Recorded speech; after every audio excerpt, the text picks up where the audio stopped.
The time machine functionality on a Mac can be a real lifesaver. It can help you recover all sorts of files that perhaps you've misplaced or lost in the trash.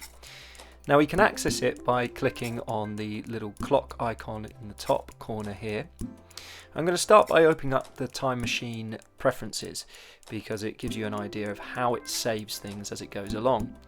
As you can see, it takes snapshots and it can take hourly backups as well as weekly, so that you can find files that could have been lost for maybe even over a month. To enter the time machine, we click on the clock and choose Enter Time Machine.